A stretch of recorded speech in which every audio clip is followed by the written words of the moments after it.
everyone, so today we will be checking out the 11 new Hydra cards that we have gotten in at the start of Season 2. And we will be discussing like how my first impression on how these cards will integrate. So these are just based on just reading them. I haven't really started using them in gameplay yet, so just my first impression. Alright, so with that, let us see how this goes. Wait, let's go There with is packs here always so time for we a can little look into them. shopping. So the 11 new cards that we have are Red Skull, Hydra Bomb, Baron Zemo, Arnim Zola. What's this? Mad Driven Bomb and Hydra Bombardment. Madam Hydra. What's this? Hydra Re-Education Cap, and then the Hydra Grenade Launcher. We have the Hydra Elite Soldier, and then Byron Stratford. Alright, so let's discuss them one by one. First things first, we have Red Skull. His ability, just to note to everyone that's new, so currently they belong to neutral cards, to the neutral deck. So in a way, we can, they will be, I think they are ideally needs to be synergized with some of the other heroes. Alright? Until they have like more cards before they will probably get their own hero and have their own category. That's just my opinion. Or they stay neutral. That's fine as well. Alright, so for now, let's look into Red Skull.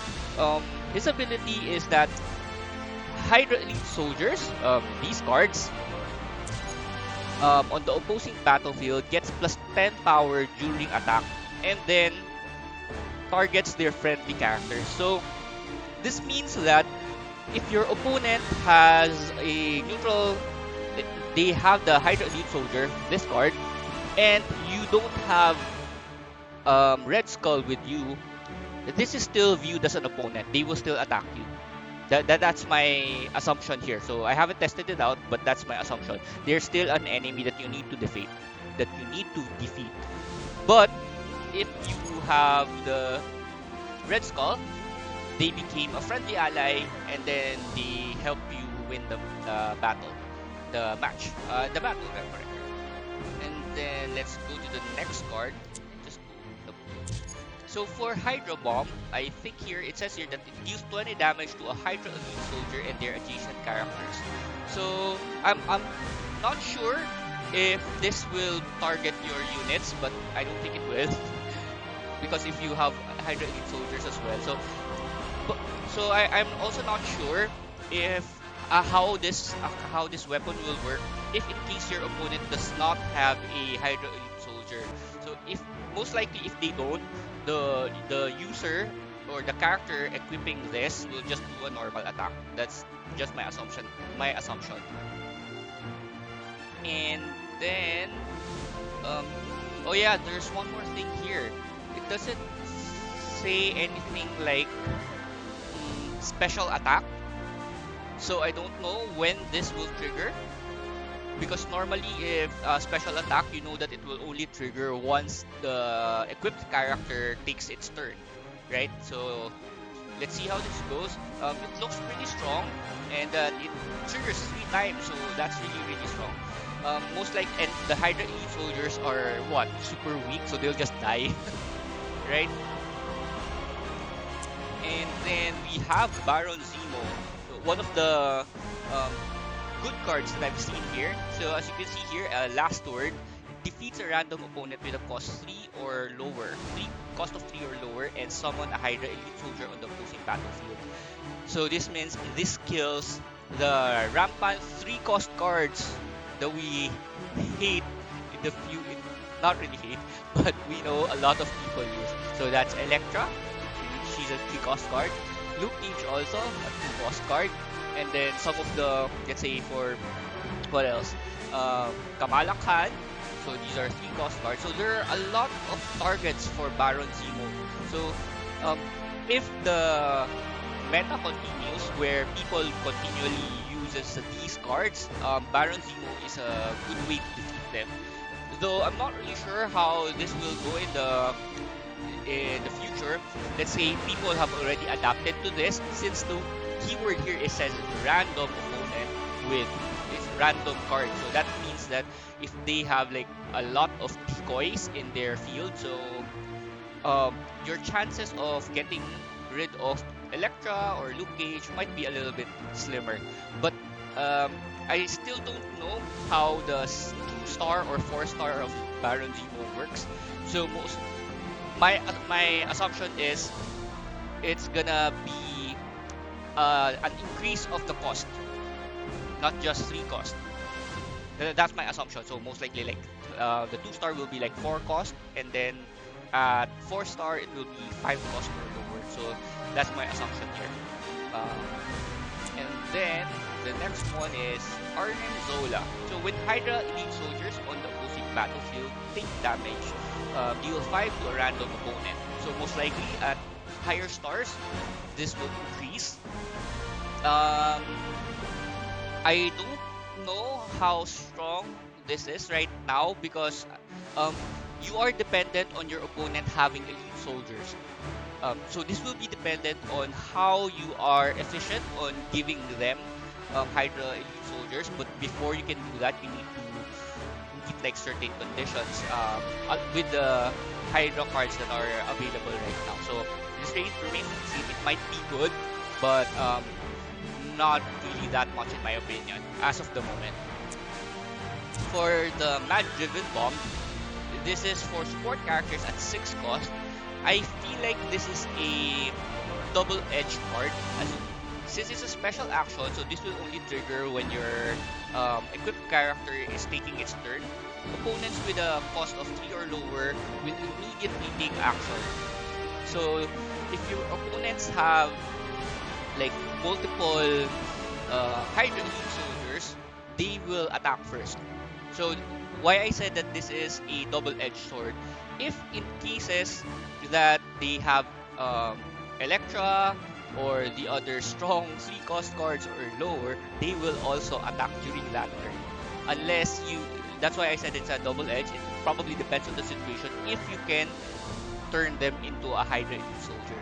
So also, as it says here, what if you have equipped this on a Hydra character, you automatically change the lowest cost card into a Hydra elite. So at least you can trigger it. It's a good suicidal character already in their part. Next card. So we have the Hydra Bombardment. I think this is a good card. If there is an empty slot on the opposing battlefield, summon a Hydra elite soldier from random slot on the opposing battlefield and deal 5 damage to their adjacent characters. Deal 5 damage to their adjacent character once in each battle. So I'm not really sure how strong this will be at the moment, but I think it is good because you can produce the Hydra elite soldiers that you need on their board to make your Hydra deck effective, right? But at the start of the game, where you don't have the enough combo pieces wherein you can maximize the Hydra elite soldiers on your opponent's field, this might backfire, wherein it will just attack you. unless I'm wrong that the Hydra elite soldiers are already like a card that attacks their team. But I doubt that is the case because why would they give that ability to Red Skull? See, the attacks and target their friendly characters, right? So that's the Hydra Bombardment, one of the good things that I can see. And then Madam Hydra, when the elite soldiers on the opposing battlefield take damage, give your other Hydra characters +2 power. So I guess this will increase. It remains to be seen if this is good. If you probably have like a full board of Hydra units, this she will be powerful. The +2 is probably compounded. So if you have like a 4-star of Madam Hydra, most likely that's an 8 power increase every time you hit a Hydra elite soldier. So if you will have like so many Hydra elite soldiers in your opponent's field, you can make use of this very strong. Though I still don't know how you can do that. The easiest way is probably just to have one of this and then wait for someone of your opponents to die. Not really sure. Also, the other card that you might want to have is this one, the Hydra Education Cap, where after defeat defeat an opponent, you get a Hydra Elite Soldier. So my assumption is this is a good card. Get it and then give it to one of your critical units, and just to make sure that you can defeat an opponent even if they die, and then that way you get to summon a Hydra Elite Soldier outright, and then give your team the boost that you need. What boost? Let's say Madam Hydra's boost, and then of course they're kind of weak. Also, if you have Red Skull, they attack their own units, right? And then the next one here is the Hydrogenate launcher. So it's a special action. So it deals 10 damage to random opponent. So if the opponent is defeated, summon a Hydra Elite Soldier on the opposing battlefield. Trigger 2 times in each battle. This is nice, but I'm not sure. Let's say if this kills another Hydra Elite Soldier, I don't know if it will summon another Hydra Elite Soldier. That's good to test later on, so when we see it. 10 damage is pretty strong at the early stages. It's not a sure kill because you know that we can get to absurd levels of power, absurd number, but you might want to put your Hydrogenate launcher user, let's say at the 3rd slot or 4th slot before of the attack sequence. And then the last is the basic Hydra Elite Soldier. I don't know if I want to put a Hydra Elite Soldier in my deck. Because if I have it, it might be, if I get to fight against a mirror match, they would benefit from this, right? Because you don't want, if you're a Hydra deck user, you want your opponents to have one of this, right? So I don't know if this is good to have in your deck. But my opponent most likely no. Okay, next one is the last one that we're going to discuss is Byron Stratford.